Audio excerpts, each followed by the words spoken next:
Hey, what is going on, everybody? Invisible Boilon here to deliver you another video. Now, this time we're going to be talking about Pocket Dimension 2 and the Disciple tag and my personal recommendations about who I think that you should consider taking for this event. Now, I know that there wasn't a lot of time to prepare for this because they didn't really tell us in advance, and when it appeared on Thursday at the store reset, they didn't even send out an in-game mail regarding this event, so that was a bit surprising as well. Now, most of us just kind of assumed that the Disciple tag was indeed going to be used for this event anyways when we saw it appear after the patch, but still, some official communication would have gone a long way, but we know that that's not their strong suit. Anyways, we're gonna take a look at the map, some of the rewards that are being offered, and then of course go over the characters that are going to be used for this, and the reasons why I think that you should use some of them. So sit back, relax, listen to my voice since you can't see me, and without further ado, let's get this show on the road.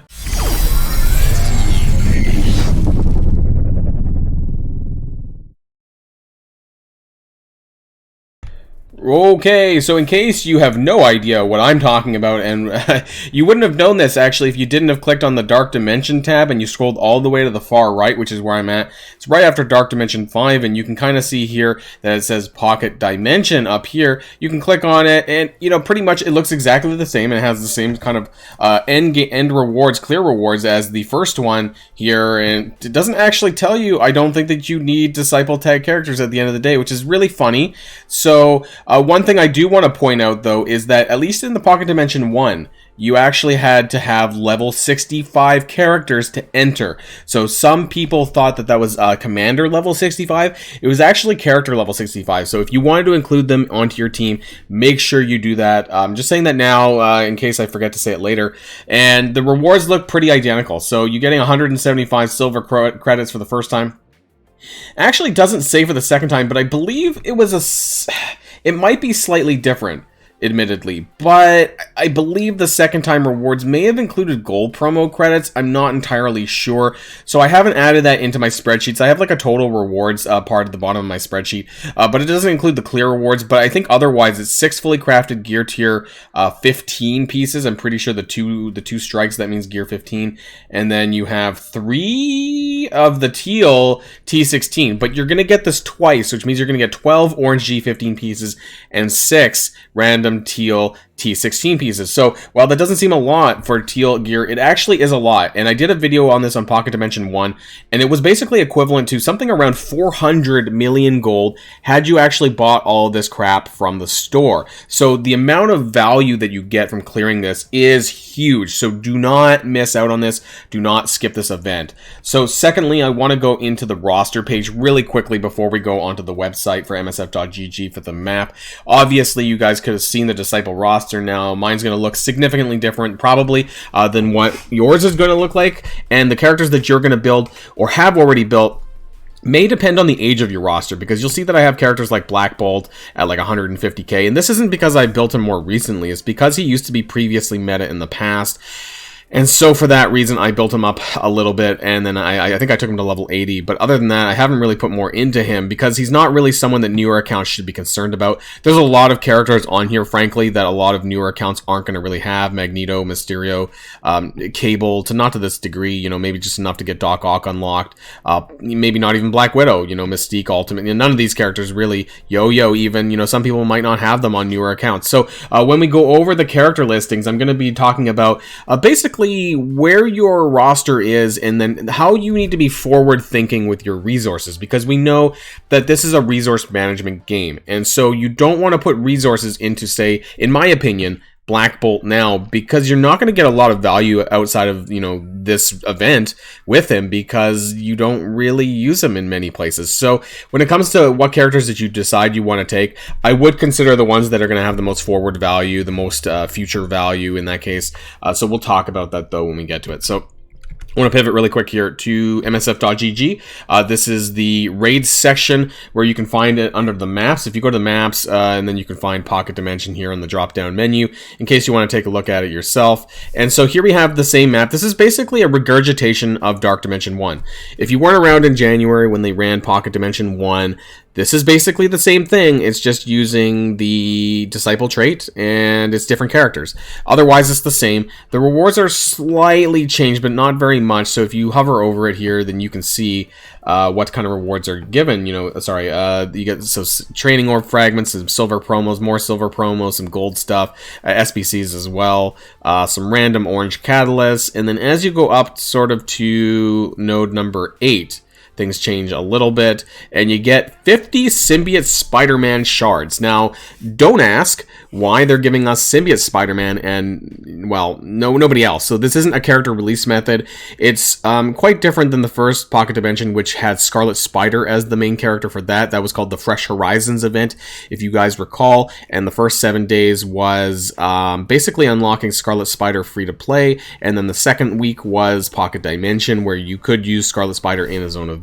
But this time around, neither Symbiote Spider-Man is even with the tag, but it's not a character release method. So it's basically just the gear and the rewards here from the nodes, more or less. You get some gold promo credits here. I've already calculated this up in the spreadsheet, so don't worry about that.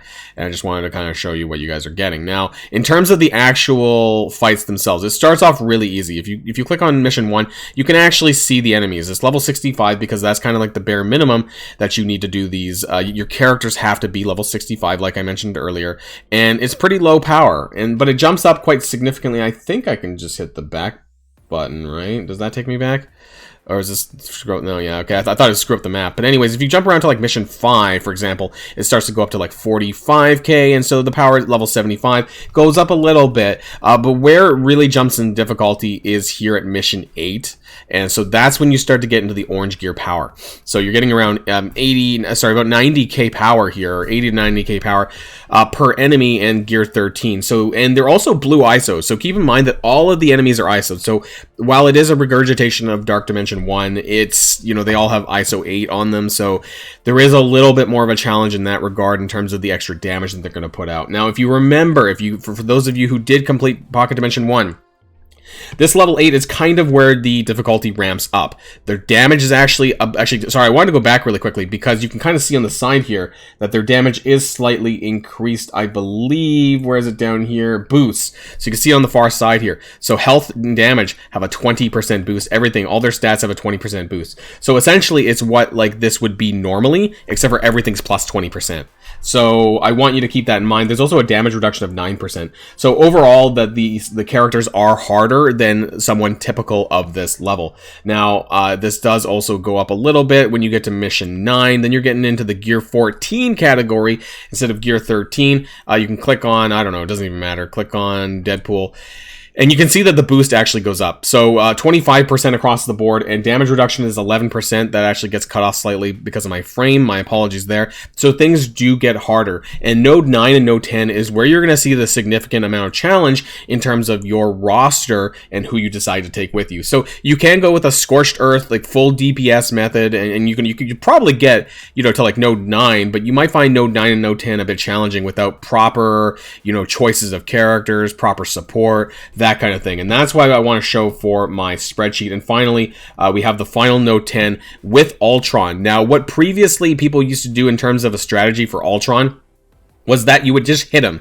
So if you take him under 100% hit points, the second time around, he won't respawn. So if you're having challenges, if you're not like a super late game player and you're trying to figure out what the best way to do this is, that's the best way to clear Ultron. So maybe you do like 5% damage, just enough that you end the battle with him under 100%.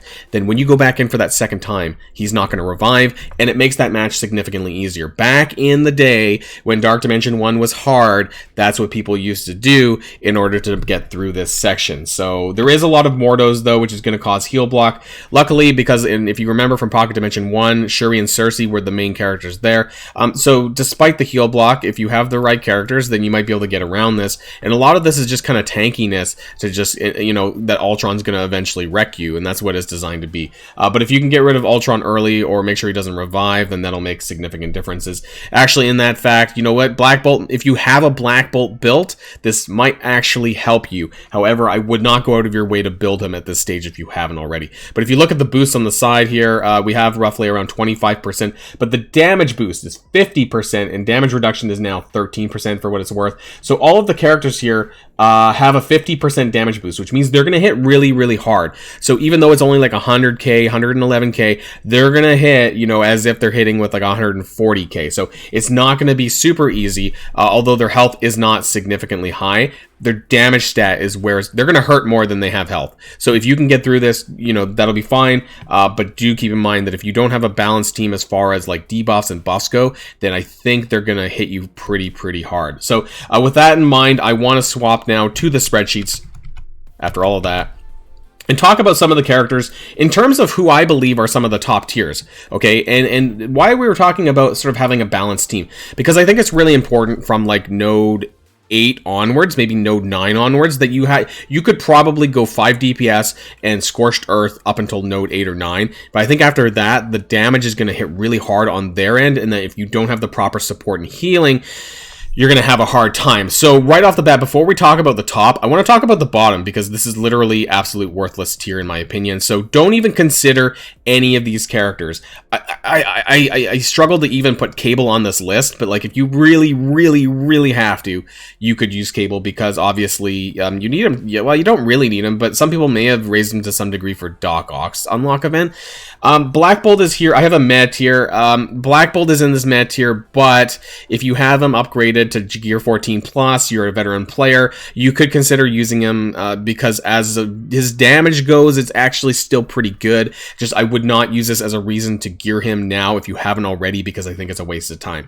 I already raised that before, but you know, he hasn't had a rework. I don't know if there's any Inhumans coming on the horizon, so for that reason, I wouldn't put any stock into him right now. If you have him geared up, the great, use him, you know, and you'll probably make use of him, but otherwise I wouldn't. For everyone else, you're basically looking at these top 2 sections. Now, normally I approach this like a typical Dark Dimension, but I would approach this from an RPG perspective, right? That you kind of want to have a balanced team. So for me, I have this separated into roles. I have support, which typically is healing, DPS, and utility. So you kind of want to say have like 2 to 3 DPS, you know, 1 to 2 support, and some utility. You want to mix and match to make sure your team is actually really good. So I've given some people some options, and I know this doesn't really break it down well enough, but I want to talk about some of the stuff that I wrote down in the notes. So obviously, Night Nurse is one of the only pure healers in this grouping. So I know that because Night Nurse is part of that Shadowland team, that not a lot of people, especially newer players, aren't going to have her up. So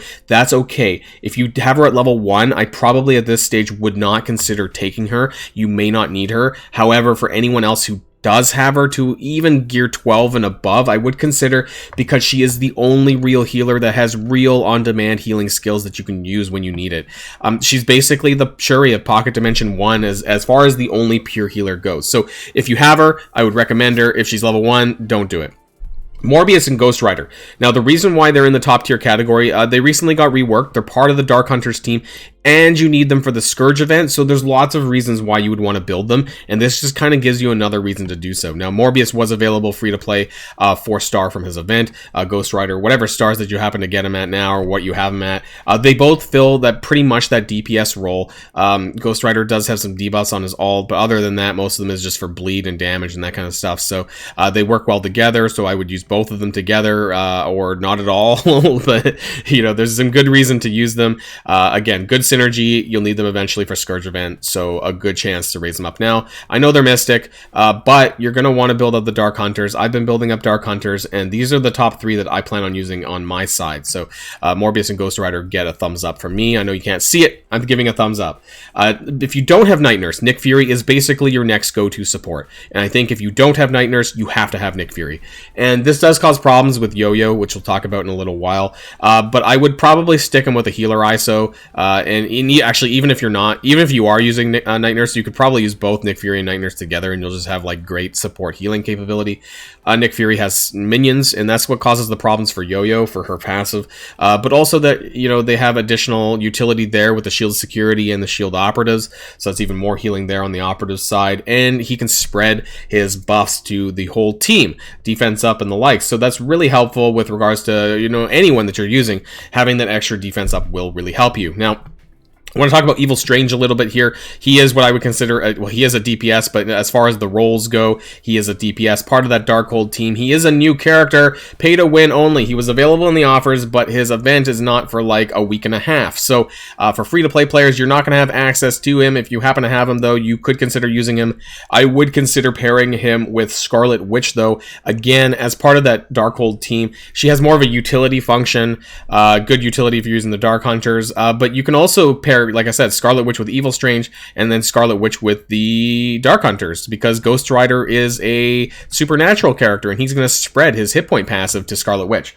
So that'll actually help her as well. So she can heal on her special and redistribute hit points. But as far as healing goes, it's not really reliable, so I would definitely consider running someone else, like Nick Fury or Night Nurse, if you're going to be taking Scarlet Witch, because Scarlet Witch standalone, I don't think is going to be very good. However, she can land defense down with her ult, she can do other debuffs on her basic, so she has a really good utility kit that's going to be quite helpful. Now, Iceman's another good choice here if you're a veteran player or a late game player that's been building Astonishing X-Men. He does do slow as far as a debuff goes, and he has some barrier on himself. A lot of his kind of raid stuff is not going to be active in Dark Dimension, but if you have him, you know, built up to a decent degree, this is probably a good choice for you if you have Astonishing X-Men built up for Doom raids. So Black Widow, another utility choice here. Good utility, good buffs for the team, but if it really depends on where you have her at. She has the speed up, right? And so if you're using Black Widow and Nick Fury together, for example, or Black Widow and Yo-Yo together, or hell, even Black Widow and Scarlet Witch, because actually she's an Avenger, so she's going to get that speed up and the buffs that Black Widow gives to that team as well, guaranteed.